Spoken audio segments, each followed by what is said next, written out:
Hey, what's good, what's good, what's good? Welcome to Reflections of a DJ, the R.O.A.D podcast presented by DJ City and Beat Source. I am one of your hosts, DJ Crooked. We've got DJ Never here. Yo, what up? We got DJ D Miles. Yo, what's good? We got Jamie the Great. Yeah, what up? And today we got a special guest. I've been wanting him on the podcast for a minute. I've known this dude for, I don't know, like 15 plus years, maybe. I've known him from New York. We spun the same club together, and we even spun some of the same clubs in Vegas. He's done so many A-list celebrity events. You know, he's spun for Obama, Diddy, Naomi Campbell, like Vogue magazine, New York Times, Governor's Ball, Academy Awards, the Oscars, everything, you name it. He's been in like commercials, Bud Light, Doritos, Gillette. This dude is a monster. You know what I'm saying? And I'm glad we have him on. And he's also married to one of the illest DJs, DJ Kiss. We have DJ MOS in the building. MOS, what's good? What up? What's good, man? Chilling, man. Glad to be here. Yeah, I haven't, last time I saw you was, I guess, the Scam Artist Christmas party. You know what I'm saying? Yeah. But you and I have a history together, man. I've known you for a minute in New York, man. Yeah, for a long time. We met before PM, but then I remember you were DJing at PM. See, like, so I remember I heard you for the first time at Joe's Pub.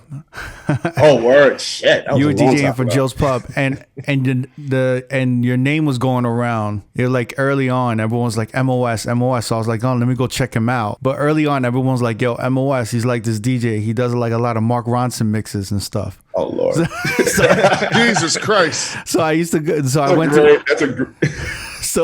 So when I went to go check you, I was like, no, that motherfucker's good, man. Like, I used to follow Mark. I used to intern at Electra. So yeah, when I started, one of my boys who grew up around the corner from me, he ended up being the head of rap promotions at Electra CL, Cora Llewellyn. So I went to school with him and everything, and he hired me as an intern, and Mark Ronson was signed to the label for his first album. So like I had to like promote this. So I had to follow Mark around, and I was just starting out as a DJ. So I used to go to like Mark Ronson parties a lot, and like he was kind of like, okay, I want to do this. Yeah, you know dude, he was a major influence in the New York nightlife scene at that time, man. Like he was doing, and so you was actually like, what you would like his roadie or something? Like you was like a no. So I was like basically whatever the label was putting out. Like at the time was like Fabulous, Missy, but Mark was kind of like this new artist coming out with this album. But everyone's like, he's like the hot, DJ in the city. So like, I love DJing. So I used to just go to his parties all the time. This was like the Ooh-Wee album, right? This is the Ooh-Wee album. Yeah. What year was that? Like 03, 04? That's like, like 03, 04. Mm-hmm. 03, 04. Yeah. We were running that song heavy in New York. Oh my God, it was crazy. Like I remember the version before they put Nate Dogg on it. I feel like that's a song that never really hit, but like DJs, we just played it anyway, like no matter what. It's like we just gave it so much love. But the issue was that the issue at the time for me was like I felt like they didn't promote it the right way. I felt like Electra was kind of struggling as a label at that time. So like they forced Missy to put out that album under construction.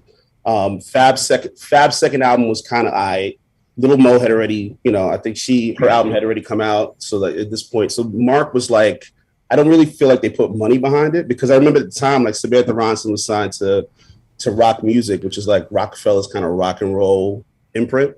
And she had like a behind the music on MTV and all this. And I was kind of saying to them, like, how does Samantha Ronson have no disrespect to Samantha, but like, how does she have a behind the music? And Mark, who's like the guy in New York, doesn't have like a behind the music. Like I feel like they're putting money behind her project as opposed to Mark's. You know what I'm saying? Yeah. They put out a series of mixtapes with like AM, and Mark did like the Holla Back series just to promote Samantha's project. Like for Mark, they didn't really do anything like that. Did that song even hit the West Coast like that, really, or not really? Like Ooh-Wee. It was getting played. I used to play it at the clubs. It was kind of big, but it was got no radio love though. It was always like an 11:15, 11:30 record, right? It was never like a. It was never prime time. It was never like a 12:30 record, right? The fact that Nate Dogg was on it made it a little West Coast friendly. Yeah, I was gonna say that.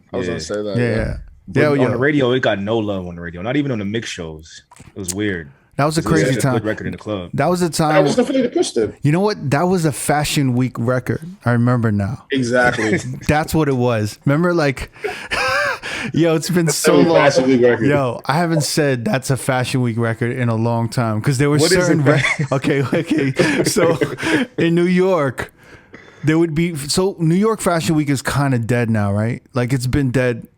It's been dying for the past 5 to 10 years, 8 years. New York Fashion Week, it's just really bad now. I don't know how it is now. I don't live in New York, but in the like 90s and 2000s, it was a big deal. It just erupted the city. Huge It was deal. like, yeah. and like if you were like a certain caliber of DJ, you were definitely doing a Fashion Week. You were doing like at least 2 events for Fashion Week. That was when you got paid. You just got like 2 Gs or 5 Gs for like events. Like some dudes who had the right contacts. Like I feel like you're signed to DGI, right?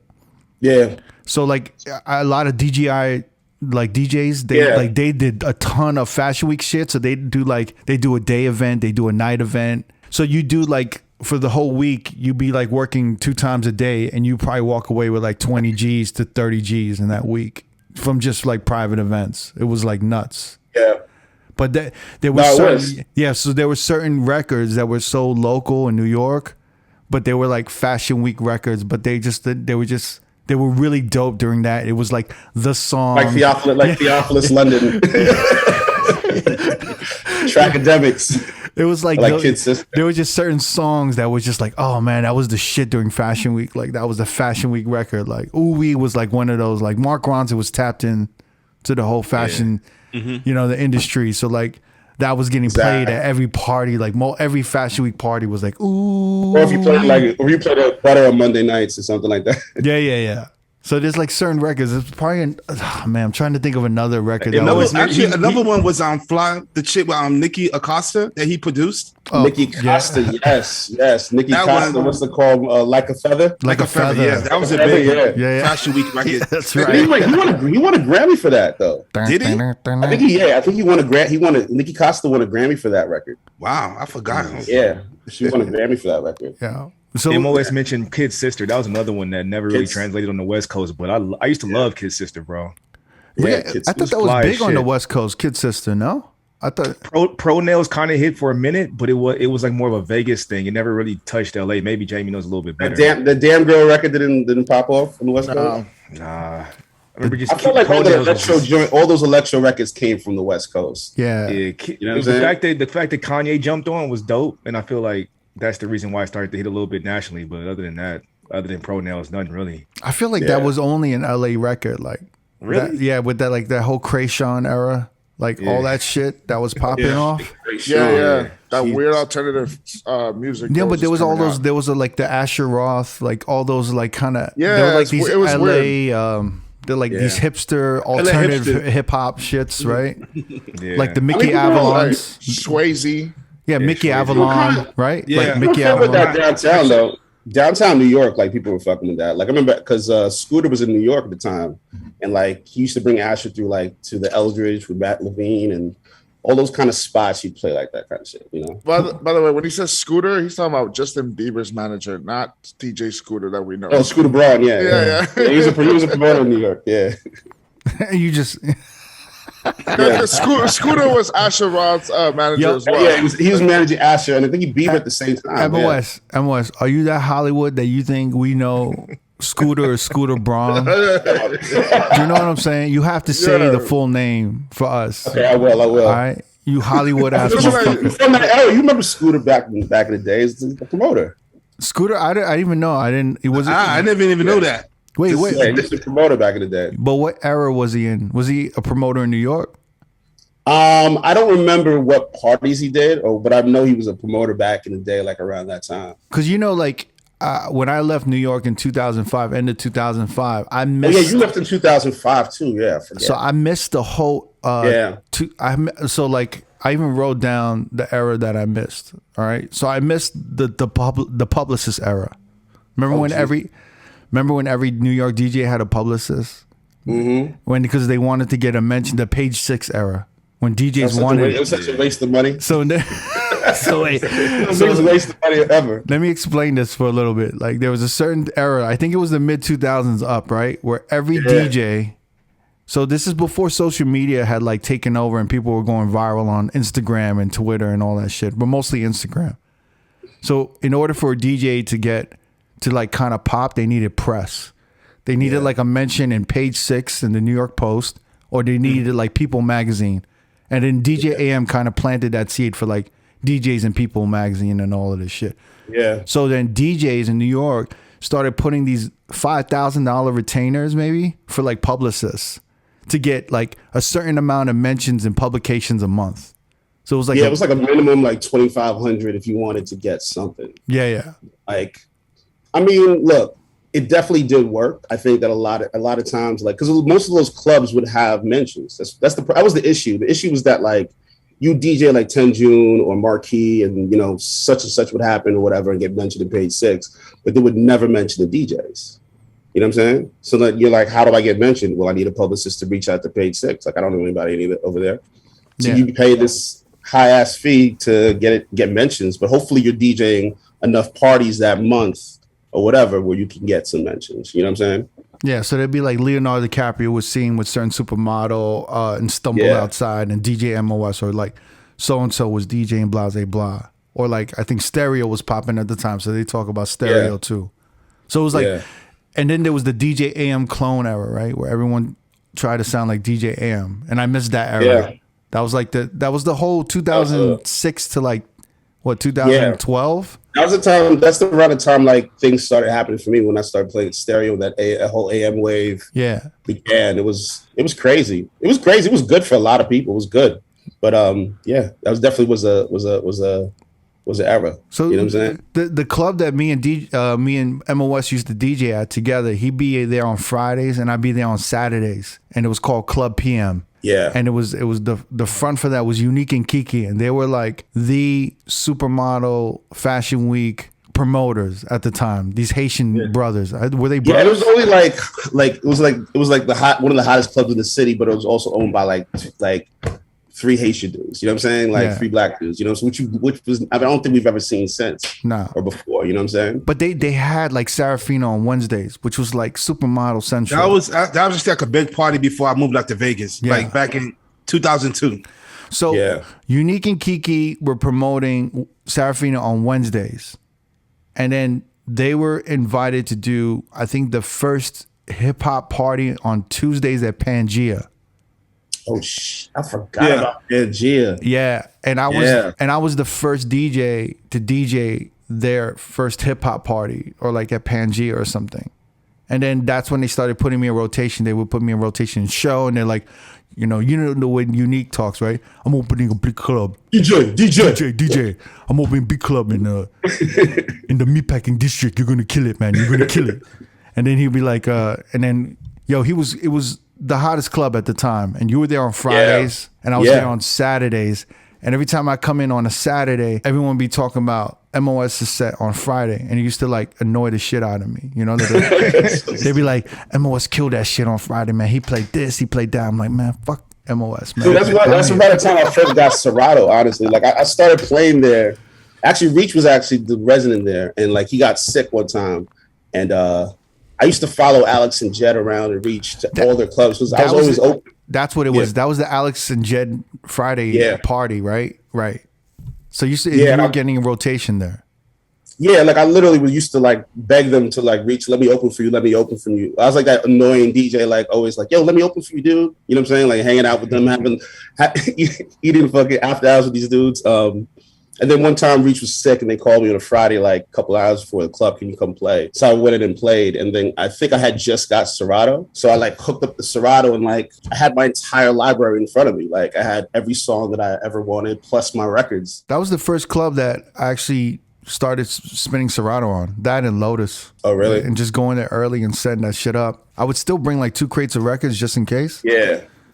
But that was I definitely got crates, There was definitely a difference because then it was like they didn't need, because at that time they had a house DJ and a hip hop DJ. And then when Survey still did it. Like Survey still played with me for like most of the time I was at PM. He wanted someone to play house. And I didn't really play house like that. I played like, you know, classic like Black House, like, you know, Follow Me and, you know what I'm saying? Those kind of records. But Survey like really taught me, like watching him play taught me like real house music, you know what I'm saying?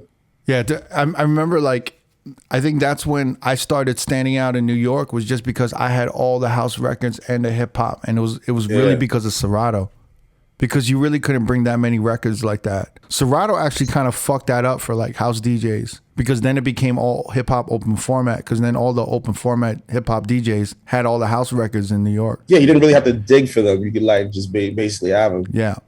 You know did you manually transfer your whole library into Serato, or how did you get your library? I did in the beginning. It was from CDs though, and then there was like the remixes and shit from vinyl. I still have a lot of the songs are from vinyl. I didn't manually transfer it. I just basically downloaded records. I also Rocktacon gave me a whole bunch of edits. Oh, That's the first person to actually give me edits. Yeah, he gave me a bunch of edits when I first got Serato. Yeah. Oh, that's great. He's the first person I saw play on Serato. No, not him, not Rocktacon. The first person I saw playing Serato was Just Ski, but I played with Rocktacon that night. That's the first time I saw him play like live or DJ'd with Rocktacon. Where was that at? Air Lounge. Air Lounge? What was that? Air is the old, it's on where RDV is? It's on 13th Street, right across from where Catch is now. Oh. It was something else after Air. It was Bagatelle for a while. Okay. I remember Bagatelle. Yeah, that space. It used to be this club called Air. My boy Peter Paul hooked me up with that residency through this dude DJ Exacta Display House, and he was the booking agent for that. So I was playing over there, and then I remember they were doing a Guns N' Roses or Motley Crue concert after party, some shit. So it's like Just Ski, and then I played for a while, and then Rocktacon came on. So Just Ski was hooking up the Serato, and then I played, and Rocktacon came with like 4 crates of just rock music, and I was like, Jesus Christ, how does this dude have all these records on vinyl? Mm-hmm. Like Rocktacon destroyed that shit. Yeah, it's crazy. That shit, yeah, he's crazy. Do you like, yo? You was cool with everybody, right? You didn't have no beef with no DJs. Nah, not really. No. But you came up with a lot of DJs at the time. You had like Just Ski, Jesse Marcos, Cassidy. Yeah, I remember all those dudes. Like, I mean, Jesse. I remember when Jesse at the beginning, like Jesse used to come by Stereo. What's it called? That dude Nick Cohen used to bring him through the Stereo. That's when I guess when Jesse was kind of starting out. Reach was already established when I started playing. Mm-hmm. Like, he was already doing like Lotus and like all kind of like the Gustavitos and all the hot clubs in the city. But I used to just like follow DJs. Like if I heard about a DJ, I would just go check him out. I'd be on the Herbert Holla. Trying to see I remember that. Yeah. You know what I mean? Oh shit. Yeah. Wait, like, what was that? What was that? The Herbert Holla, like, so there's this DJ Herbert, which is like the worst name ever. But he's like, and he actually looks like his name. Like he looks like a DJ Herbert. It looks like a Herbert. You know what I'm saying? Like he looks like DJ Herbert. He's dope. He's the homie. I've known him a long time. He actually has one of the longest running like good music parties, like old school classics, hip hop parties. It's called the Freedom Party. It was really big. It was like every Friday. It was one of the parties that was like that would just play old school and good music. And he had a weekly email where he would send every DJ's gig every day from Sunday, Monday, Tuesday, Thursday, Friday to Saturday. He was like the first dude to use social media to promote parties, right? Well, emails, right? Through the emails, yeah. So every week you get the Herbert Holler. But it was like every club in this. When I say every club and lounge in the city, it was like everything, like from little hole in the wall downtown to like the major spots. Yeah, for every DJ. So you would know like Evil D's playing at like some spot on fucking Houston Street, and like Mark Ronson's playing at some spot uptown. Like, you know what I'm saying? You would just know every DJ schedule or every spot every night. But so you can kind of plan your week out. Yo, before social media, that's honestly how every DJ marketed their shit. Was we all had to have our own email list. Like, I don't know about you, Emos, but like I would have my own DJ Crooked, and I'd have to send it out every week. And I'd have to, I had an email list too. Yeah, you had to send it out, and if you didn't send it out, like DJ Herbert wouldn't know where you were. Like no one would know where the fuck you were. So you needed to send out an email, like, and all of this shit. I remember, like, I would try to make it spicy. Like, you try to put, like, yo, my top 5 at the end of, like, so motherfuckers would read your email. 5 songs yeah. You would try to make it, like, dope. You try to put, like, yo, here's my top 5. You try to make it, like, a journal. Like, yo, like, you know, happened this week, you know. You know, Like, yo, this week's event was crazy. yeah. Yo, I stole my, when I was interning, like I ended up being on people's email lists from being an intern at like Electra and MTV. So when I started like really DJ heavy, I remember some industry dude, I forget, some VP or something, he sent out an email and didn't BCC his list. Oh. So it was like 2,500 people in the industry, like all his people. Like, so it was like execs, everything. So I took that entire list and created my email list through that. So that's what I said. And I figured like, okay, if like 50% of these people like unsubscribe, at least I get like, you know, I'll have at least 1,000, you know, serious heads that are going to pay attention to what I'm doing. So That was the hack. That was the hack. If someone forgot to BCC their shit. Oh, yeah, I used to steal that shit all the time. And you should steal all the emails, yo.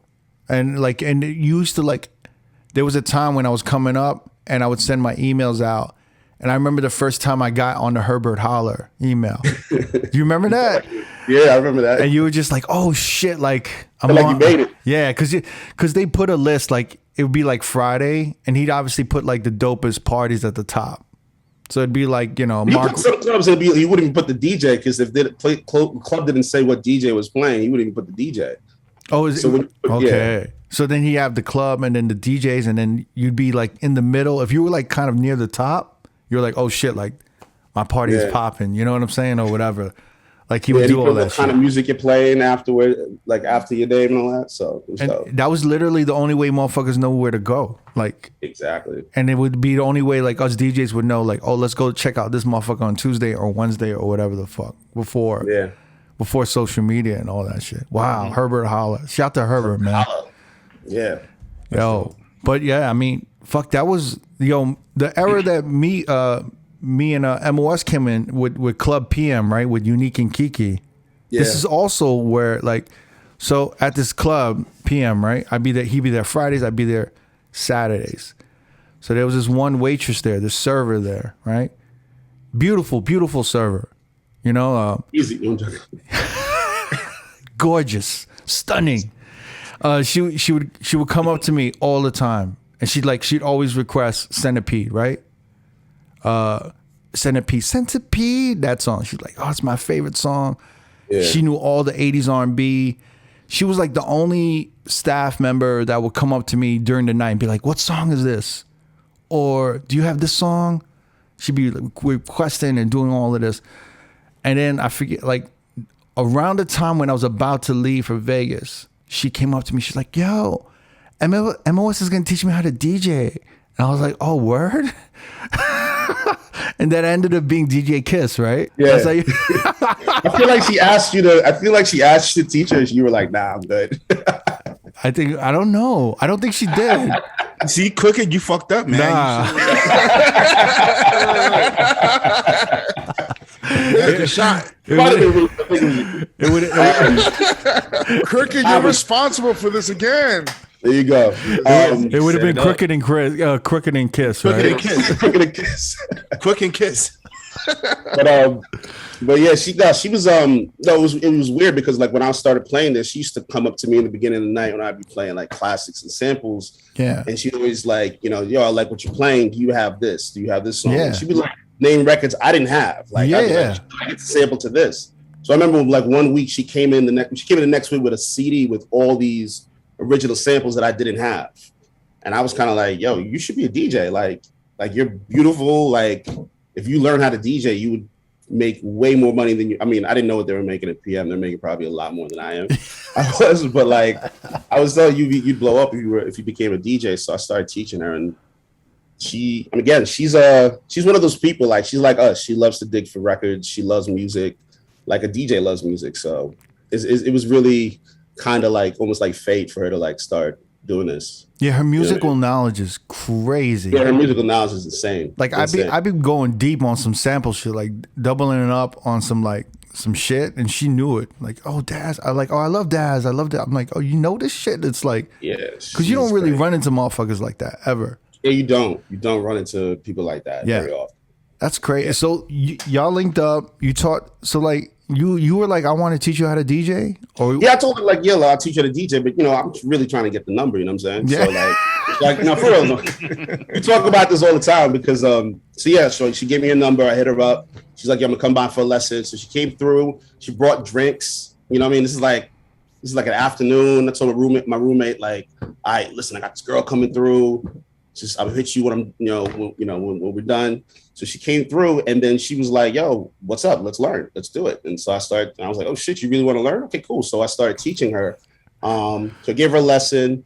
And then I was like, the best way to learn how to DJ is to watch somebody do it. I could teach you like the mechanics, but you should actually be in the booth and watch what it takes. So she came by that spot RDV. I was doing it on Wednesday and checked me out, watched me play. And that's kind of like where we first hooked up and fell in love kind of thing. What year was that? Like 2006? That was 2006, 2005, 2006. That's when I left. Yeah. Yeah. So like, I remember I was DJing at RDV and like, we were drinking, we ended up kissing. And then like, I put a CD on at like 1:30 in the morning and took her to APT, which is like Wednesday nights, like one of my favorite parties in the city. Man, such a good party. So I took her to APT and then like, kind of like, this is where I usually hang out. So that's kind of where it all started. There was a funny, I don't know if it was in a video or it was something where you guys like were in a car, I think, and you guys were not arguing, but you were saying, I forgot, I'm paraphrasing here, but it was kind of great. It was very cute too. It was like a good moment. It was like, for as long as you've been in New York and as good as the DJ as you are, and as deep as your crates are for New York, right? You could never spin as good as a DJ who actually grew up in New York, because she's not from New York, right? Yeah, I said that. I definitely probably said that. And she was like, "What?" We get into knockdown, drag out fights over like music all the time.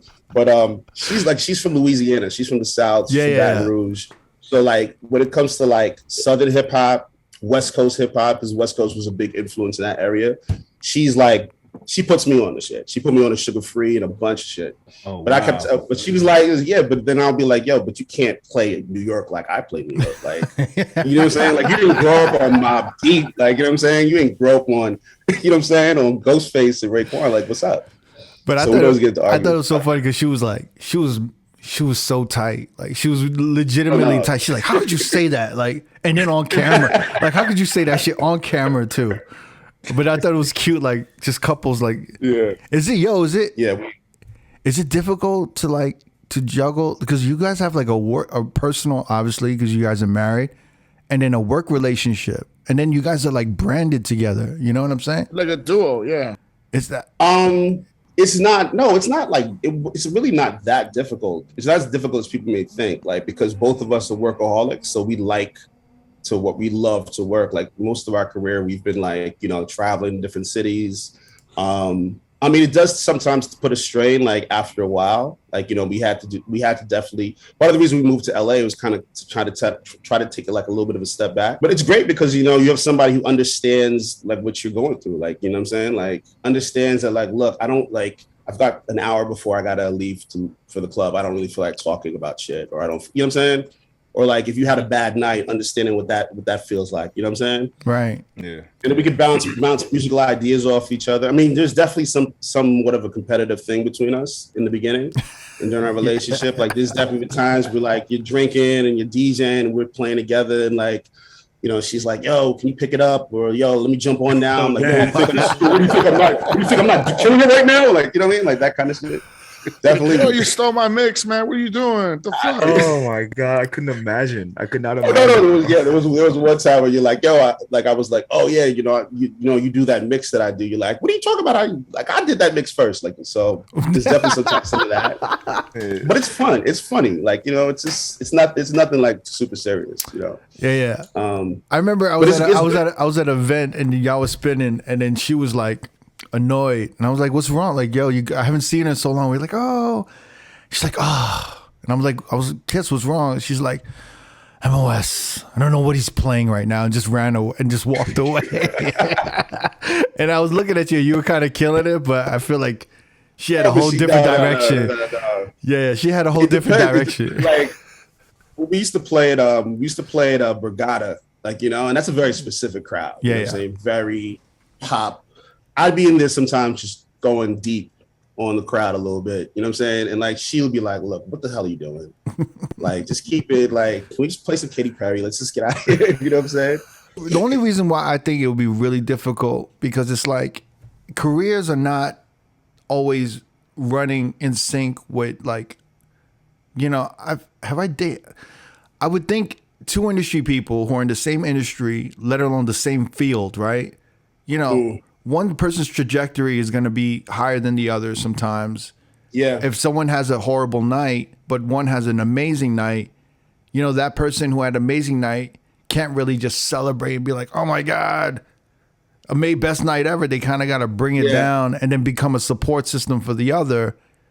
And I feel like it is kind of hard to navigate if you're with the wrong partner, right? I mean, when we were young, that was a little bit difficult because, again, when I started teaching her to play, as soon as I used to have her open for me and close for me at Stereo. So Stereo was like the hot club in the city, and me and Doug Grayson were the residents there, and then they would have, you know, AM or Clark Kent or whatever be like guest DJs. So most of the week it was me and Doug splitting up the night. So I'd have Kiss, you know, close for me at Stereo. And she was already knew what she was doing. So she was killing it. Like, she would be going from like 3 to 4 and smash it. So she ended up starting getting booked for like gigs for like Nike and All-Star Weekend and all this, you know what I mean? Stuff that I would love to have done, you know what I'm saying? Yeah. And I was trying to do, but she kind of got it really quickly because she was so good and she's beautiful. So yeah, there was a little bit, you know, at a point I was like, damn, I wish I was doing that. Like, why am I not playing this? You know what I'm saying? But, damn, man. You know, no, but as you mature, like, you understand, you know, you root for but again, I'm her biggest supporter. Right. Like, she's my biggest supporter. So like, I'm 100% rooting for her, always promoting her, always, you know, pushing her, and I'm trying to be there for her. But like, there were definitely situations in the beginning where I was like, damn.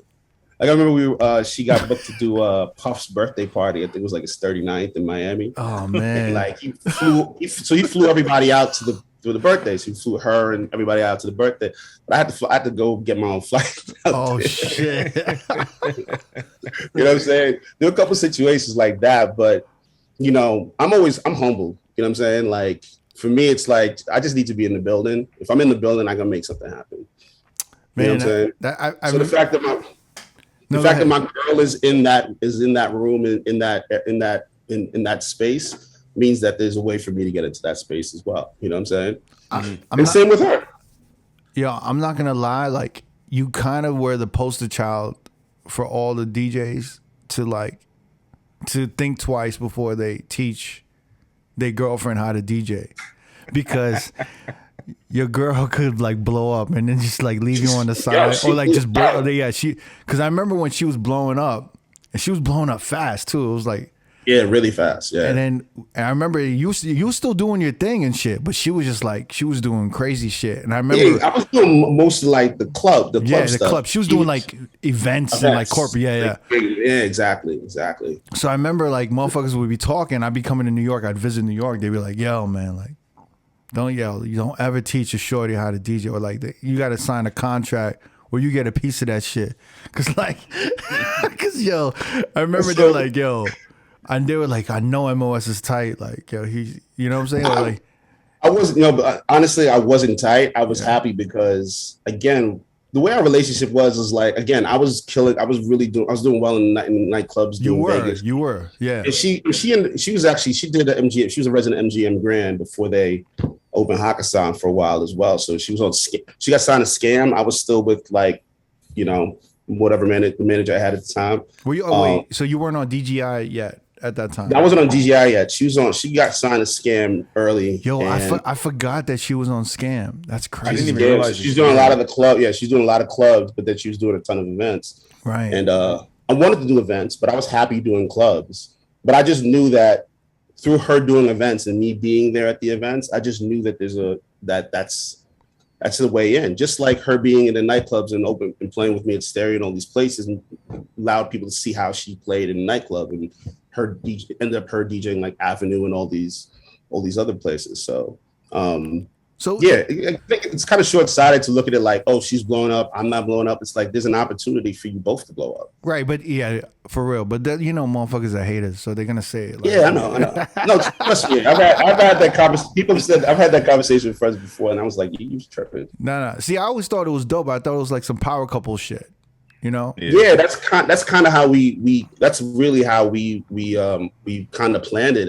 Actually, like I remember we always talk about this, like how we sat down in my living room and kind of like planned out where we wanted to be in the next 5 years, like every year, like this is what I want to be, this is what we want to be doing, this is how we're gonna get it, blah blah blah. So it was never like, yo, this person is blowing up and I'm not. It was kind of like, yo, this is the plan. Like, whoever's killing it, like the other person's coming to events and she's introducing me to her clients, I'm introducing her to my clients, like.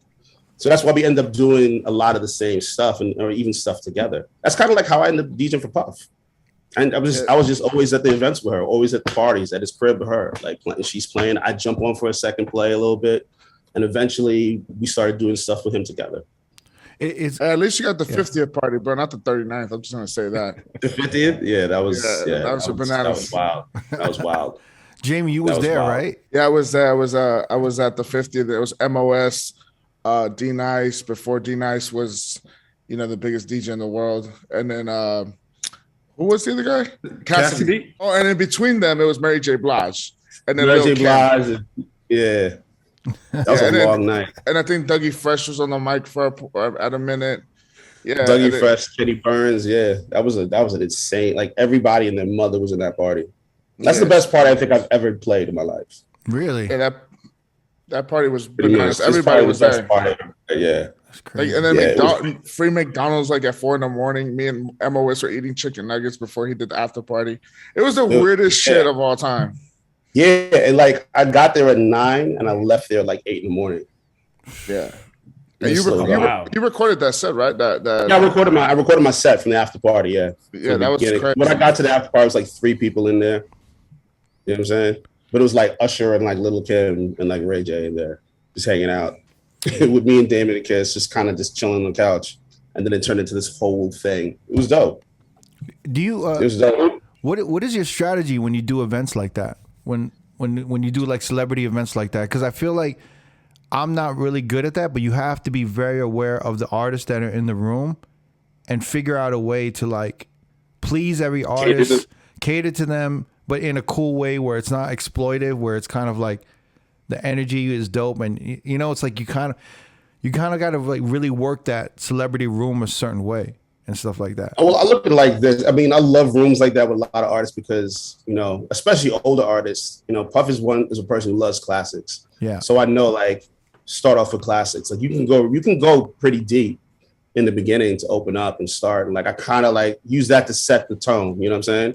So play a lot of classics, and then once like it starts getting kind of popping in there, then I go into like my regular kind of hip hop set, but like party hip hop. You know what I'm saying?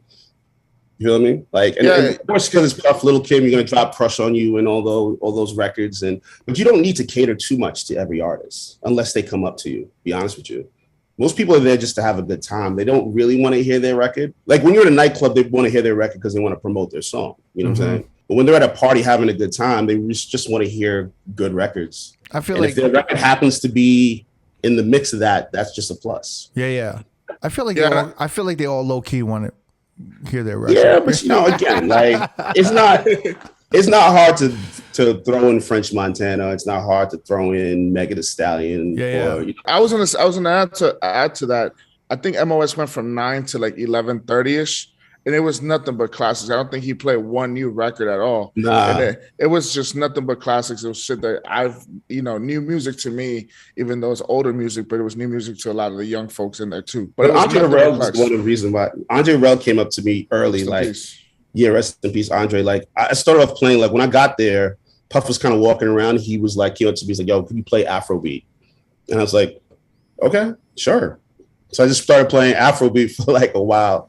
And then Andre Harrell came up to me and was like, yo, listen, I need that champagne. Because he did this mix with Cassidy called Champagne and Bubbly. I remember those mixes. Yeah. So they were actually working on a part 2 before he passed. But yeah, so he came to me. He's like, "Yo, I need that champagne bubbly shit right now. Let's go." And so I started playing like classic Michael Jackson, SOS band, and that was kind of like what set the tone for the beginning of the night. But he's really the reason why I started playing that. Yeah. Yeah, well, we were both there early. They're still trying to set up the bars, and then Puff was walking around approving and disapproving shit. Yeah, and I remember that part. But you were playing like way before 9 o'clock though. Yeah, I like to get there early and like warm up. You've always been like that though. I remember like even at certain nightclubs, you would come in the day before, if even, or the week. Come in the weekend before, or the week. Setting up. Nah, but you would come in even the week before, even if it was an out of town gig. You would fly in maybe a week. Yeah, I would listen. I was flying to listen. Yeah, I'd like to listen to what the club, what is being played. Like every place is different, and I've been like, I've been fucked up, like not knowing what the spot plays, and I've definitely had a lot of bad nights like that. Like I remember in Miami when I played Live for the first time, I bombed, like completely bombed. Like Dave Grubman came to me, he was like, "Yo, you're never." He said to Jessica Rosewood, he's like, "Yo, he's never ever gonna play at Live ever again." That's how bad. It was the first Friday they were open. But you're a resident. You're. Well, yeah. So what happened was Jessica Rosenblum, who's like one of the best managers I've ever had.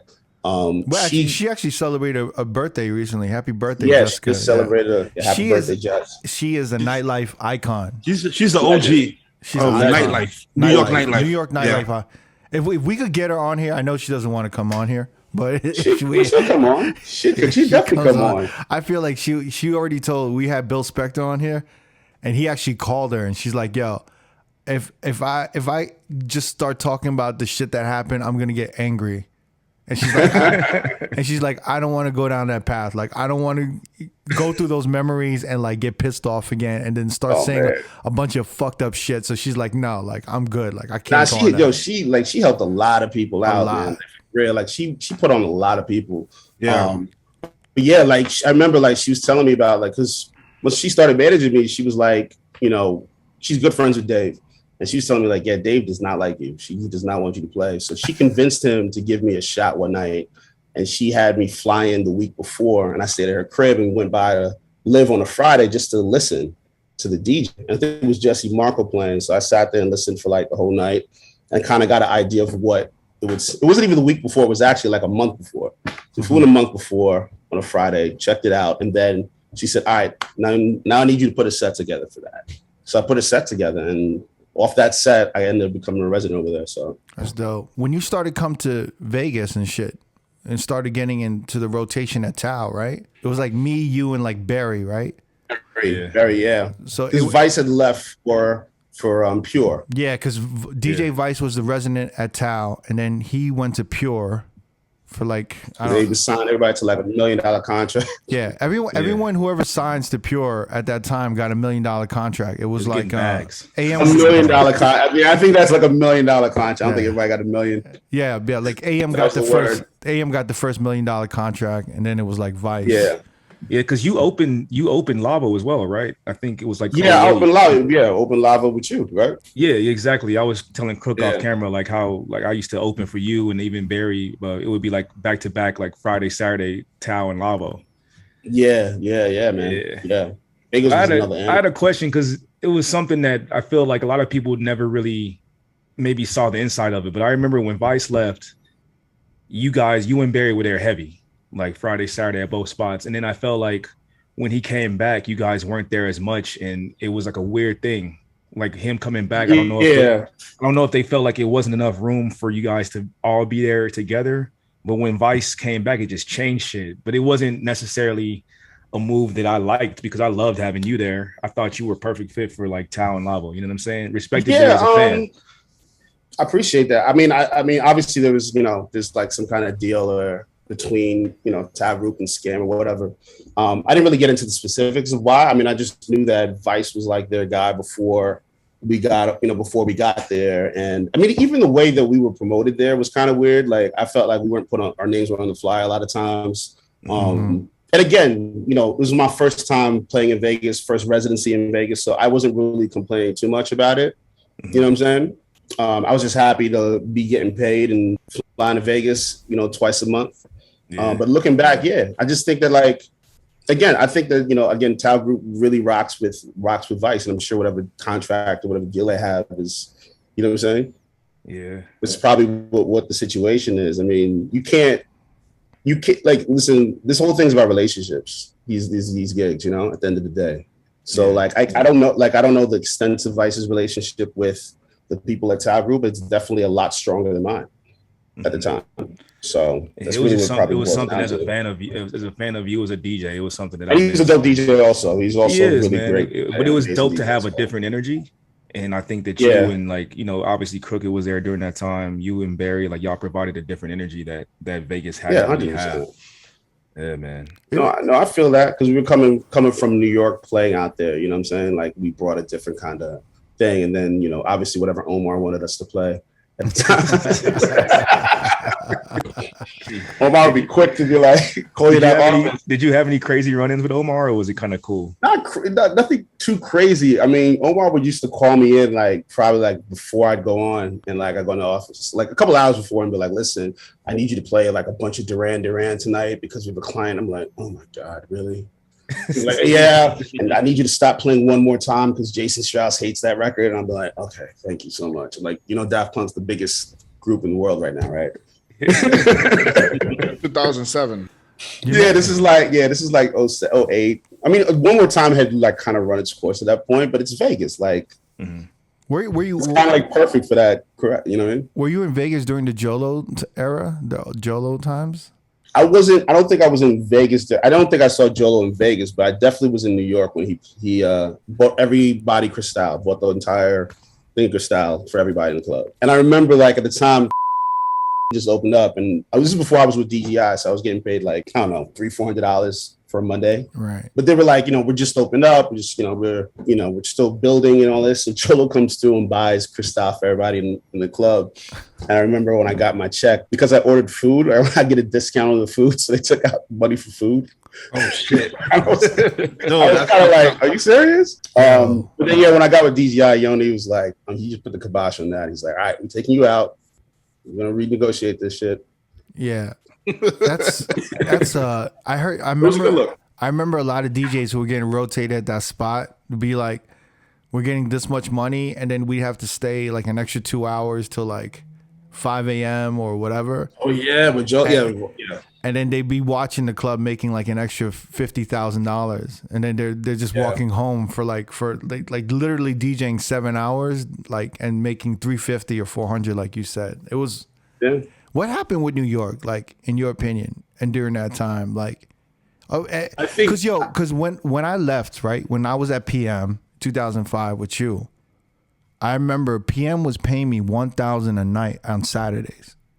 I mean, they were paying well. I was doing Ruby Falls for $1,000, like, you know, like, yeah, it was like the money was going up, and then and then some happened. I don't know what happened, like. Around the 2010. I can tell you exactly what happened. Yeah. I know exactly what happened. Like, dude, I feel you. Like, when I was I wasn't getting that much at PM, but I remember, like, after Stereo, I was getting, like, you know, some spot opened up on the east side. I was getting, like, $1,000 a night for that, $1,300 for Arena. Like, we're getting, like, the money was getting really, really fucking good. And then the economic crash happened. 2008 happened. Like, the freaking the whole market crashed. All the spenders from, like, Wall Street weren't coming in buying bottles. And, like, you know, it was just, like, everybody kind of lost their life savings. Right. So That's right. right. So it just slowed up. And, like, I feel like clubs took advantage of that to kind of cut costs where they could, and like they cut costs for the DJ. So like DJ rates went down. Well, they probably did it earnestly in the beginning, but then they just never brought it back up. They just never brought it back up, right? That's how it starts. How it starts. Like if you're getting a guy for like, if you had a guy you're paying him $8 and now you're paying him $3, you know, after like 6 to 8 months, a year doing that, you're gonna just start paying him $8 again. Did your price go down? When all this happened, my price went down. Like I wouldn't say my price went down. I would say like I wasn't getting booked at that price as much, you know? So like I was doing, but at that time, I think I started doing events, and I started throwing that Party Baby I'm a Star. Oh shit, yeah. So kind of was like, yeah. So I was kind of like, kind of doing my own thing on the side as well. So it kind of didn't really matter. And then I got with DGI, and DGI kind of like, they were finding gigs. Like they were able to negotiate through those situations. So like if we did take a pay cut, because I remember in the beginning, Yoni was like, yeah, you know, they're gonna be, you know, it's gonna be a little less money because of what's going on. But then I remember like prices going back up at a certain point, you know, for us. I remember, but like not to the extent with that they were before. You feel me? Yeah. So MLS, have you experienced any of that during the pandemic, like with the prices? Yeah, definitely. I think beginning of the pandemic, like I remember they were talking about clubs opening up in like June, July in 2020. And I remember having conversations like, look, the pay is going to be, they're like cutting everything 50%. So like, you're probably going to get half of what you're getting, but understand that like and I was like, look, we've been rocking together with them forever, whatever club forever. I'm cool with them. You know, I understand. Yeah. Just as long as this is not like another 2008 where like after, you know what I'm saying? Like it never goes back up, you know? And again, I've played Highlight Room the other day, paid me my rate as like pre-pandemic rate. So I don't think like, again, I think having good management and also having good relationship with the bookers, that really helps to be able to talk to them for real. Or they're going to treat you like however, because again, it's a company, they got to make money. Yeah, it's kind of like a balance still right now. It's either you take a pay cut and you work a lot, or you don't take a pay cut and you don't work as much as you did, kind of thing, right? So so you're getting, some people are getting the same pay. It's just not as frequent. So it's like you kind of got. I had to do that same thing where I had to make that choice of, do I want to take a pay cut or do I want to stay at the same rate and just work a little bit less? And I decided to like keep my rate and just work a little bit less. I remember when things first opened back up, I was thinking whatever I could take because, you know, after going a year without working, I was like, I need to get back into the swing of playing in front of a crowd. Because live streaming is different than playing for like a live audience. You know what I'm saying? Mm-hmm. So I was like, I need to take as many of these gigs as I can. So I was working like 4 or 5 nights a week sometimes. But then I ended up burning out. And like, again, when after a while, you're like, you know, I can't do this like this. You know what I mean? So I just took a step back. So I work when I can. I have a couple gigs that I do for fun, like I DJ for my boy Damon. I'm doing a party with Tendaji on Wednesdays, and then whenever I'm booked to do like, you know, the Tao Group spot or whatever, that's it. And then events. You just mentioned Legendary Damon, right? You like that's you and Kiss and Legendary Damon were like doing that Baby I'm a Star party in New York, which was really big. And I remember I used to see Khalees go there a lot. She's best friends with Damon. Yeah. I actually went to school with Khalees, like middle school. Word? Yeah. Wow. They did choir together. I was in choir with her. Yeah, I was in choir with her. Yeah, we all knew. Dope, we all knew she was gonna be a star. We were like, she was the best singer. I need to see a yearbook picture. No, I think that. For real, I need the yearbook picture too. I need a picture of the choir, please. I need the choir picture from that year. She was she was like rail thin. She was like a skinny little girl, and she had like, you know, like the same kind of big frizzy hair. So we all used to call her like the next Whitney Houston. We're like, she's gonna be like the next Whitney Houston, and everything like that. And then, she popped off. Yeah, she's crazy. But those parties were dope in New York. Like, yeah, it was funny how it came together because Kiss was DJing at Gold Bar when Gold Bar opened up, and Damon was hosting Tuesdays, and like that's kind of how they linked up. And I would play at the Eldridge Tuesdays, and like Eldridge would close down early, and I go to Gold Bar and play with Kiss. So that's kind of how we all kind of linked up. And then after a while, you know, we loved the music at Gold Bar and loved, you know, what we were playing, and we connected over music, and we decided to kind of come together and do a party. So we started at 105 Rivington. We used to call it music sex romance because Kiss and Damon are like the biggest Prince fans. I'm a big Michael Jackson fan, so they outvoted me. And then so after 105 Rivington, we moved into RDV with this dude Patrick Cabito, who hooked us up, and that party just popped off. I mean, I felt like New York needed something like that, with like a fly, like old school type party, like a party like back in like a Danceteria kind of situation. You know what I'm saying? Studio 54 kind of vibe, like fashion, music, you know, hip hop, classics, everything. And then we'd have like a performer every week. So we had like Lisa, McMurphy from The System, Roxy Cottontail perform. We had Ro James performed, Luke James, a bunch of different people. Miguel performed a couple times. Mm-hmm. So we just kind of put it together like that, like a kind of almost like a showcase. But again, like an old school, like a party back in the 80s. Like you would go to the garage and see early Madonna performing or somebody like that. You know what I mean? Mm-hmm. And then I remember at 105 Rivington, one of the first we had performed was Lady Gaga. When she first, there's her first MTV interview that day. She did her first MTV interview. So it's right before she like popped off. Damn, yeah, she performed at 105 for us. That's crazy. I remember like, because Legendary Damon, he's like so like, he just dresses to the nine. That motherfucker like he goes out flossy. That's another OG door guy from New York from back in early 2000s. Yeah, late 90s, early 2000s. He goes all out. So like, and then you and Kiss, like I remember you were like stepping up your dress game too. You was looking like you. So it was like really like the place where you would see a lot of beautiful people and like well dressed motherfuckers. You know, it was like I remember seeing that. So every time I visited New York, I try to stop by. And it was through. A good like I look back at the pictures and a lot of the people who used to come there like are now like. Again, we kind of try to fashion it like, because Damon was so connected with so many artists and so many up and coming designers and just cool kids in the scene, you know what I'm saying? Mm-hmm. That they don't come through and hang out. So like you had a lot of like Ugo Mosier, who's, you know, big, what's it called? Designer, whatever right now. There's a bunch of people who used to come through there like now popping off, but yeah, it was what we were very successful in what we put together, but it was short. It was short lived. Again, things like that don't last forever. So, you know, after a while, we did it for about 10 years, almost 10 years. But it was weekly, right?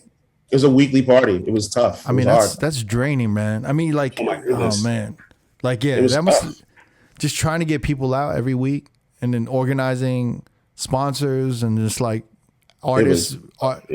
You had artists, so I'm sure the writers and what you had to play and all of this shit. It must have been crazy every week, you know? Well, no, like, I mean, getting the artists wasn't tough. Like Damon usually took care of like getting someone to perform. Mm-hmm. Getting people out every week was like, again, tough. Like when winter hits in New York, it's like, we ain't trying to go out, you know? But like we luck out and get like John Legend's birthday party. Or we luck out and Questlover's in town, he'll do a set. Or Junior Sanchez came and did a set, you know what I'm saying? Crazy. Or, you know what I mean? So like we had a lot of amazing nights, especially at RDV. And then we moved to Gold Bar. And then that lasted for a second. And then we moved to Mr. H. Yo. Don't you guys do something in LA also? Yeah, we were doing this thing called Party and Bullshit. So once you moved to LA, a lot of people moved from New York to LA. So we moved out here, a lot of people were asking us like, yo, you guys going to do a party out here? You guys going to do something? And like, we hadn't done anything in a while. And it's interesting, like, you know, Tuesday Baby Tuesday approached us right when Kiss and I were about to move about doing the basement of Darby. So doing Baby I'm Sorry in the basement of Darby while they did Tuesday Baby Tuesday upstairs, which was an interesting situation. I mean, I would have considered it if we had stayed. I think that would have been cool to have like two different parties in one venue. But anyway, so we moved here, you know, Allison Melnick came to us and we were like, you know, let's just think about it. So we found a spot, Blind Dragon, and it worked out perfect. It's right up the street from the house from us. Great location around the corner from like One Oak. And yeah, a lot of people came through, a lot of New Yorkers, and it was dope. Mm-hmm. But again, that weekly party grind, it's tough, man. Getting people out. Why did you move to LA? Because I felt like it was the right time to move, because there was a certain time around the 2010s, like in the mid 2010s, where I felt like New York, the music and the club scene was like stagnant. It felt behind a little bit too sometimes. Yeah, it was stagnant for a while, and like, you know, I started traveling a lot, and I was working out here in LA a lot. I was doing Playhouse for at least a year or two, and then I guess through Mr. H, actually through Baby I'm the Star, I ended up doing stuff for the Weinstein Company, R.I.P. the Weinstein Company. So I started doing premieres in New York. Yeah, all right. Yeah, okay, got it.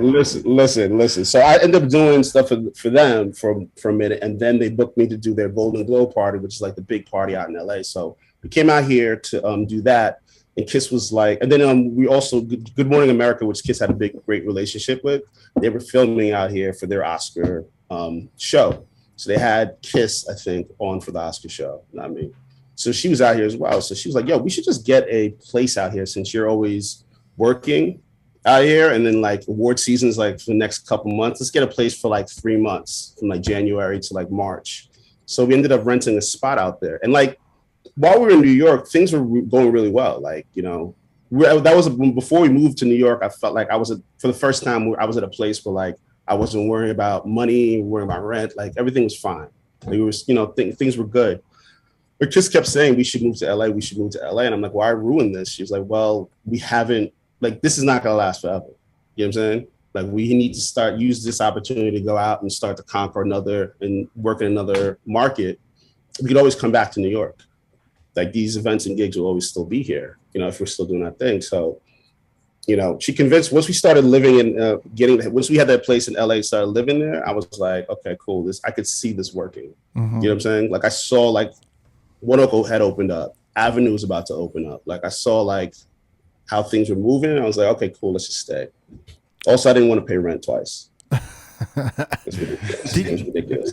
When you moved to LA and then did you feel like you had to move different a little bit? Like, you know, like networking was a little bit different and like even, I mean, obviously DJing was a little bit different, you know, things close at 2 a.m. Yeah, it's a little, I mean, look, I'll be honest with you, like when we finally left New York for good, yeah, it was tough because like what Avenue in New York is not flying you back to DJ. Like those are a lot of my gigs. You know, I did some events, but like a lot of my gigs were local club gigs. So like I'd have to fly in town for a reason for me to be DJing there. So like a lot of times I would just be out here just figuring it out. Like I did a couple events. What am I doing for the rest of the month? Right. So it's hard. Yeah. It's hard too because like even though you're kind of moving forward, you still like have an identity with these older clubs. So when you see other dudes like running through those clubs, you're just like, damn man, I used to have those nights. Those are my nights. Yeah, yeah. You know, like, yeah, but like I realized that the like again, you saw the rates starting to kind of get kind of weird over in New York. I felt like that was the time when rates started like falling a little bit in New York. Yeah, yeah. Mm-hmm. You know, but then being out here, it was different. It was hard because again, I'm here fresh, like new. Like there are guys out there who have been established for a while, who have relationships with these clubs and these different events. So you gotta like start to like, you know, foster new relationships, which is always tough. You know, you gotta, you know, get that 21-year-old energy and be out in the club every night and be out every night, you know? So, but yeah, and again, so what you was talking about, Crooked, about the hustle out here, it's a little different. You gotta like, people are like a lot more laid back, not as aggressive. Not saying they're not as aggressive, but like a little more laid back. It's more like, let's have drinks, let's go to the beach, like let's chill, like, you know, before you actually like start talking business. You know what I'm saying? Yeah, you feel like you're not getting anywhere with those meetings. Like, yeah, let's have lunch, and it's very stagnant, very slow moving. Yeah, I remember I went to this one company this dude's like, yo, let's have like a lunch meeting or grab coffee, whatever. So I went to the office. He's like, all right, cool, I'll be there in a second. And he came with like 4 of his boys, and we're sitting down eating sushi, and they're just talking shit. And I was like, all right, so what y'all doing this month? He's like, yo, chill, let's just eat, let's relax. And I was just like, yo, dude, it's like 2 o'clock on a Monday. What are we doing? Like, I'll act like this is Friday afternoon. I know. But like that's kind of how they. Motherfuckers in LA love having meetings, man. They love having lunch. God. I go to LA and I have like 3 lunch meetings, and I'm just like, yo, like. They're like, yeah, let's meet like in 2 days. I'm like, yo, like nothing's moving forward. Like we're just meeting. Yeah, let's sit down at Soho House. And let's get some of this shit done. But it's just like I would go to these meetings and it'd just be like politicking, talking about what we could do, and then the second meeting is like it never really goes nowhere sometimes. And I'm like, I don't know. Yeah, but again, the thing about LA again, it's people out here like real friends. Like it's some real friendship, you know, like so. A lot of relationships over time you just develop, and like if you're dope and I guess in the right places, like people will start booking you. It's very similar to New York. Like if you're out there at the right spots, killing it. I think also doing a party ourselves and being able to invite people out, that helps a lot because you get to control the kind of music you're playing. So it's more geared toward events. I think that helps. Yeah, and then that New York hustle again, that also helps. You know, like that's how we got the Oscars.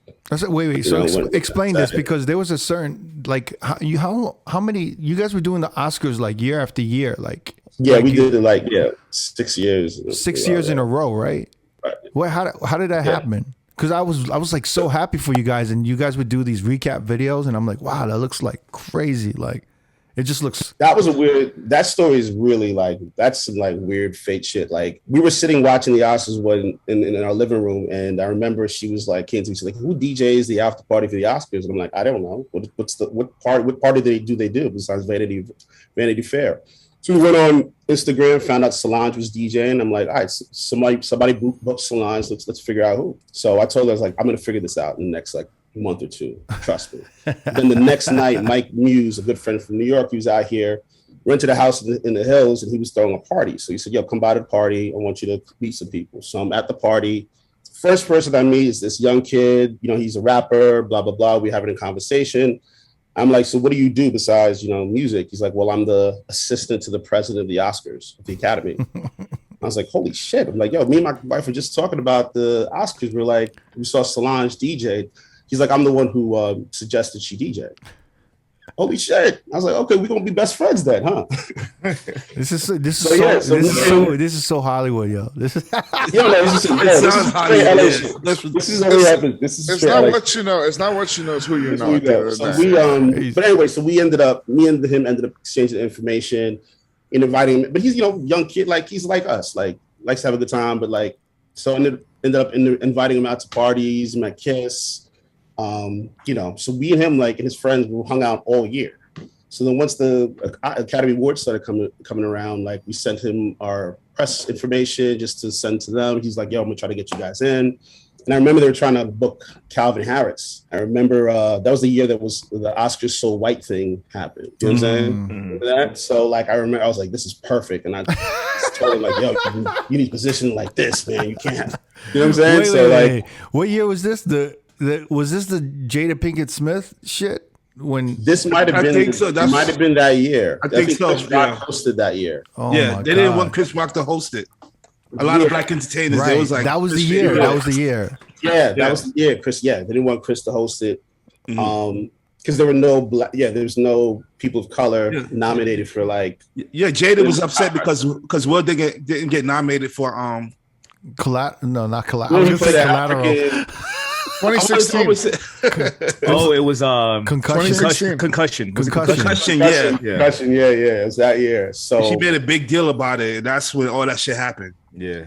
I was like, look, listen. You should tell them you guys have a PR issue. You gotta listen. It'd be great to have a black couple DJ. You know what I mean? So last year that worked out for you guys. That boy's good.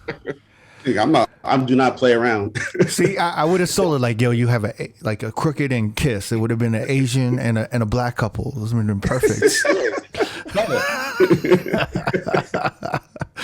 Go ahead. But so we ended up so they ended up booking us for the after party, and once we started playing, they just energy and we brought where we are with people, they liked our energy and stuff, so they ended up booking us again next year. Probably one of the few times they had a really good DJ actually doing the event. I think so, you know what I'm saying?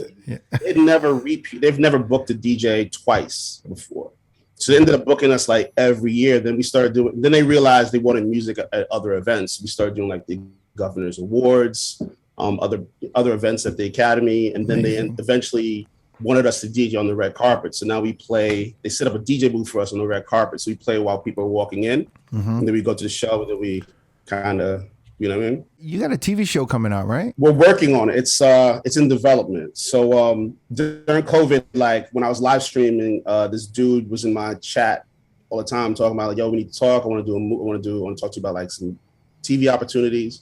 So I hit him up, and he wanted to do a DJ show. So Kiss and I had been talking about doing this for years. We've been approached by reality show producers. We actually shot a pilot for NBC.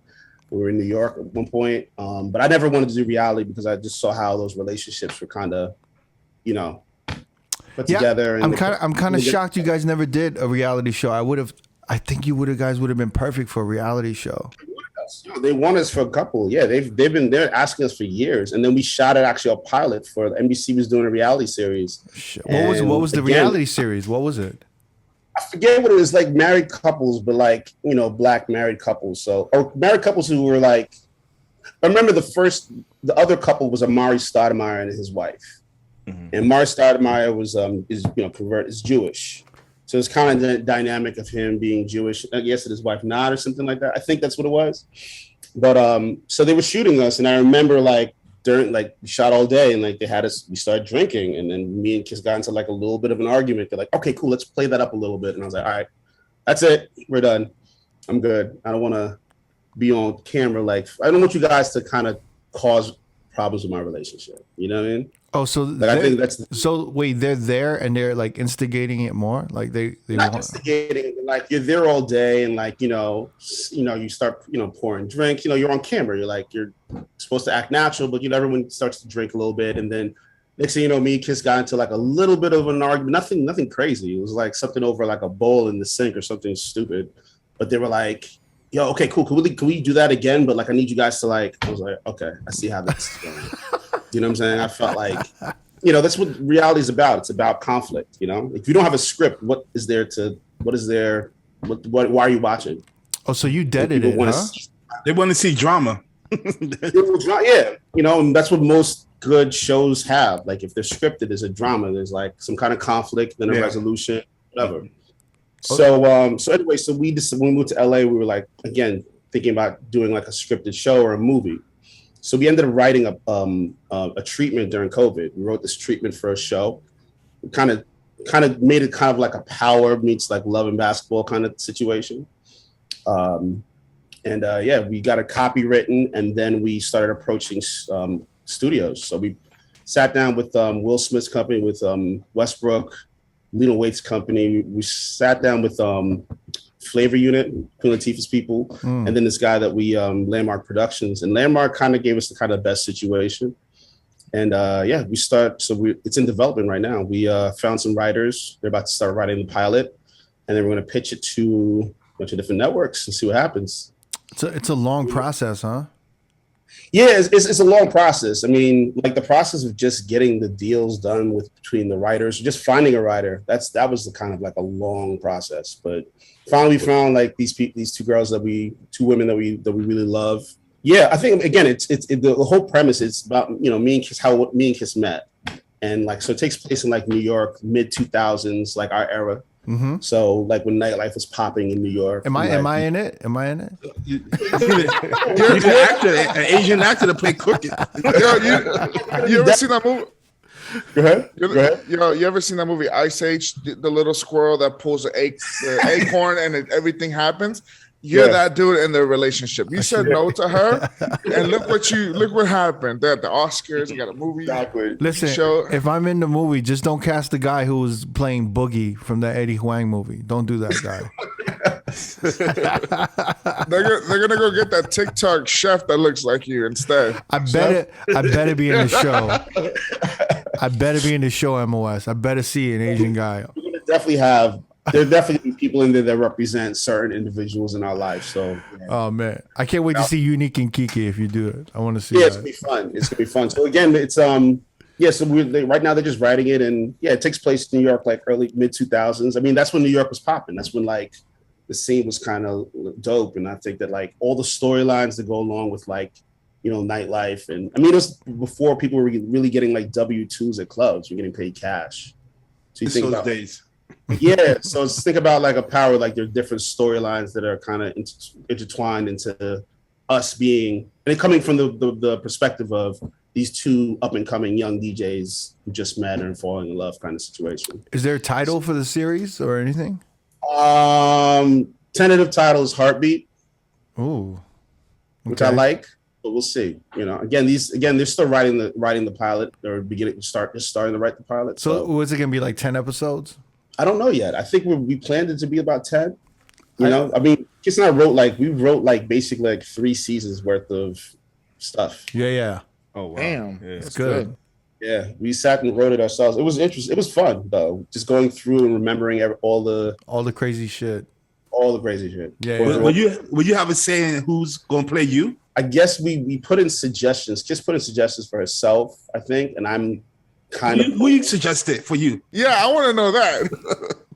Well, I like the dude who plays Raekwon in the Wu-Tang series. He's really good. He does the voice for Spider-Man, the Spider-Man universe, right? Yeah, he plays Miles Morales. Exactly, yeah. Mm-hmm. Morales, yeah.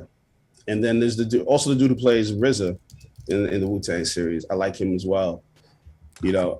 I know who you're talking about. I just don't like the way he plays RZA in that show. Shamik Moore. Shamik Moore is the guy there. But the guy that plays RZA, I'm like, he overdoes it. Yo. RZA don't sound like that. He reminds me of like the actor from Strapped. What's that motherfucker's name? Bokeem Woodbine. Yeah, he's like the 2020 version of Bokeem Woodbine, where like the motherfucker talks a little weird, right? Like he just talks, yeah, exactly, like a little slow and like very New York, but it's like super slow. Yeah. He's a new Bokeem Woodbine. I like. Wait. So who does Kiss want to play her? I forget the name of the actress. I forget her name. It was I gotta look this girl's name up. She's new though. She's Ryan Destiny. I think Ryan Destiny. That's her name. Ryan. Oh, she was in the show Star, right? Yeah. I think she was looking at Ryan Destiny. But again, we're so early in it right now. We haven't even like reached out to anybody yet. So, and again, I watch a lot of TV, watch a lot of movies and stuff, but I don't know everybody's name. You know, so it's kind of tough. And then trying to cast somebody for yourself, it's just, I don't know. I can't wait to see all of this shit in the TV show, including my cameo. Yeah. Let me know. You stupid.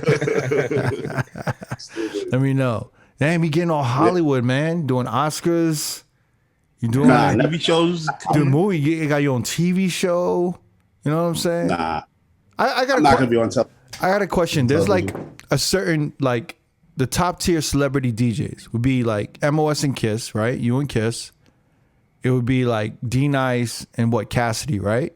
Am I missing anyone else? Maybe Questlove. Questlove.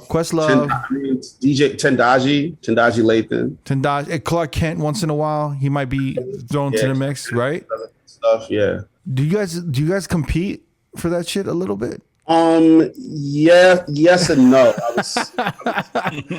MOS, thank you for keeping it honest. I'll be honest with you, because like I feel like if you get something like Cassidy and D-Nice are kind of like, well, how come I didn't get that?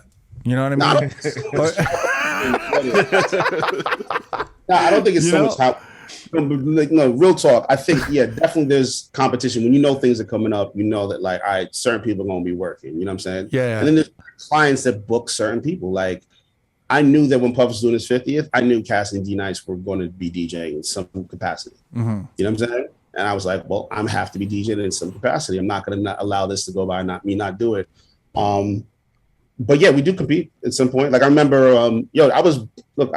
for real talk, I was booked to I was supposed to DJ Jay-Z's Oscar after party. I was literally given the assurance like this is happening, and I ended up not doing it. You know what I mean? And like again, it's not my decision. I don't work at Who wound up doing it?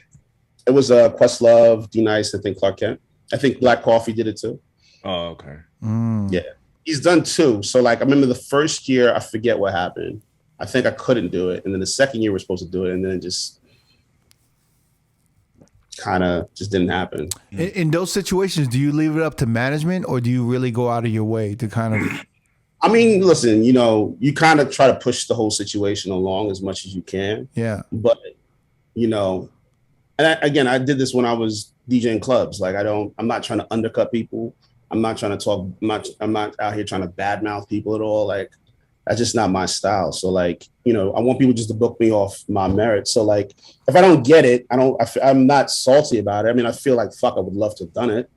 Shit, that'd have been dope if I did it. But like, they decided not to pick me. You know what I mean? You can't really do anything about that except for like, just go back and try again, I mean, you definitely feel a certain way about it, though. No, you seem like you got a really thick skin, and you really like, you know what I'm saying? You always just keep pushing it along. Like even with like, even even with Kiss and your early career and just pushing it along, and even with these like celebrity events and competing with like people like Cassidy and D Nice, I'd be 100% intimidated. I'd be like, you know what I mean? I'm used to hearing no. Like I always say this, everybody who books me now has told me no at some point. Like everybody, from Ty Rube to Richie Kiva to everybody's said, nah, I'm good. To live, right? To live, to even David DeGraff, when I approached him to manage me when I first started out, was like, nah, I'm good. You know what I'm saying? Mm-hmm. But like, again, for me, it's like, it's a no now. Like I don't get offended easily. Like I just look at it as a challenge. And you don't give up. You just like, yeah, exactly. Like that's how you lose. Like once you give up, you've lost. Mm-hmm. And I'm trying not to be annoying about it. Like back in the day, I'd be showing up to the club every week and asking every week, but like there's a way to do it. Like you just be around, do your thing, be in the scene, be in the mix. Eventually the opportunity is going to come and just be ready for it. That's it. You never know. So like, I always just try to like stay prepared. Even with live streaming, that was another thing. Like I remember when people like hit me up and like, yo, should I live stream? I don't know. It seems like D Nice is like kind of like doing his thing and you can't really compete with that. I'm like, why are you even trying to compete with that? Just be number 2, be number 3. There's nothing wrong with being the third hottest person on live. You know what I mean? Like you're not going to get 1 million followers. That's just a once in a lifetime situation. You know what I'm saying? So, the one thing I am kind of salty about is not DJing at the White House. Oh, you never did an Obama event at the White House? We did. I did a couple of Obama events, but I'd never actually DJed at the White House, which is what I really wanted to do. But we're like, we have 8 years, and like we just didn't make it happen. You have a great picture with Obama. Yeah, of a friend of mine, a client of mine. It was so weird. Like this family, the Lewis family, they're one of the biggest DNC donors. I ended up doing parties for them, like doing like the daughter's birthday party and like events at the crib in the Hamptons. So apparently they had Obama come and speak, they did a donor dinner at their house in their apartment in New York. So it's the same night as the Met Gala, and they're literally around the corner from the Met. So like the whole area shut down for Obama in the Met. So I get there, and they gave me a seat, so I had a chance to sit down and have dinner with these people. So I'm like sitting with like 40 DNC donors and me and my boy Mike Muse. I'm like, what the fuck am I doing here? And like seriously, like the fucking president came up and like was in front of the table, made a speech, took questions and shit. I was like, is this how it works? I was like, oh shit. President for real came to their apartment for dinner. And then took pictures with everybody. He was mad cool. Like it was dope. I know this is a dumb question and stuff, or like a dumb statement and shit, but I think one of the most uncomfortable things is DJing in a suit, and you constantly have to DJ in this fucking suit, right? So that's the worst. I started to remember in the beginning. Rich used to always wear those suit jackets. But the thing is, like, yo, I forgot what year it was, but you just started getting more brolic, right? Yes, I worked. You started working out a lot. So you be in the suits and you just look like you was gonna like destroy the fucking suit when you're DJing. Like when you like sweat coming out here and like terrible. I look by the end of the night I would look terrible. So I was like, I'm just wearing t-shirts. So now I wear a t-shirt everywhere. Oh, for real? You stopped the suits and shit? I mean, if I'm doing like Oscars, like events like that, Didn't Vanity Fair name you the best dressed DJ? Like it was one of the 10 best dressed. I don't know how that happened. I have no idea. But I ride it every day to the wheels fall off. Oh shit! What year was that? What year was that? I want to know what year that was. That might be the cover of the fucking. It was a bunch of people. It was like Daft Punk. I think Damon DeGraff was in there too. So I think Damon had something to do with that. He's like, yo, put it on my West. And the motherfuckers was looking fly. It was 2013. 2013. Yeah, I remember DJ Survey used to have a silver jacket that was like crazy dope. And I was like, yo, where'd you get that done?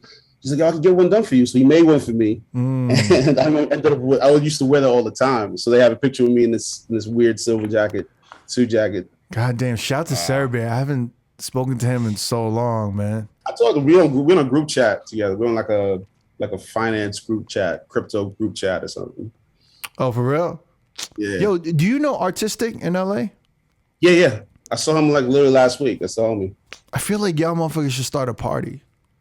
I think. Yeah, he's dope. He's really dope. We're doing again, we're doing this thing Wednesdays. But I do with Tendaji, but Artistic guest DJs all the time.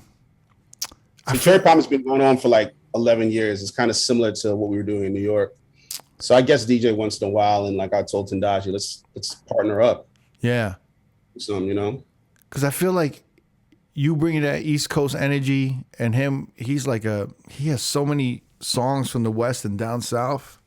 Yeah, he's good. And plus, y'all are both kind of tapped into like the Hollywood market. I feel like it's a really good marriage. Like that's, you know what I mean? Like you guys spinning together, and you throw a Kiss in there. Oh my God. Yeah, I feel like I never thought about that, but yeah, that's a good idea. Because you guys, you know, like you guys are tapped in, and you guys have him. He's so uber West Coast and down South. You're East Coast, and then Kiss has, you know, she's down South, and you guys have all this amazing musical catalog with R&B classics and everything. It would just be where you guys can just literally spin whatever the fuck you guys want. Yeah, and then he's from like a younger generation. So like slightly, yeah. I feel like that would be amazing because yeah, man, I think that would be dope. It's not bad idea. I'll give you get a percentage of the door. Just put me in the TV show. I want to be in the. Maybe I play myself. I just come up, you know. Listen, we need some cameos, man. Just keep it authentic.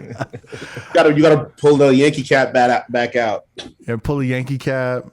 My T-shirt. You know, or maybe it'll be like on a Tuesday when we would go and pick up our checks and shit. You know, stop. You have like a throwback jersey on. What do you call it? Yo, is there anything else we want to touch on that we didn't speak on? I think that's it, man. I think we covered everything. Yeah. Man, I got to give it to you because no matter what, whenever I see you, you always put yourself in uncomfortable positions, like in like situations, and you never veer, and you never let fear get in the way, or anything. You don't really like, you stay really headstrong about shit, man. And and I've seen it through your career, how consistent you've been and how much you've grown, man, you know, because we came up around the same era, but you and I took very different paths, you know? That's killing with the podcast, man. Like I'm like literally I'm about to start a podcast myself now. Like, no, but I love seeing. I always love Kiss, you know, and I love and I got so much respect for you, and you know, just seeing y'all kill it, it really makes me happy, and seeing y'all continue to do y'all thing and shit. So I'm really, I wanted to get y'all both here. But I guess we'll split it up. We'll definitely talk to Kiss. Yeah. Flip During side. that time, we were like, this shit was like crazy. And when I come to Vegas, Vegas was like a blur. Yeah. The time I land to the time I leave, I was just not in my right mind. I didn't know what was going on.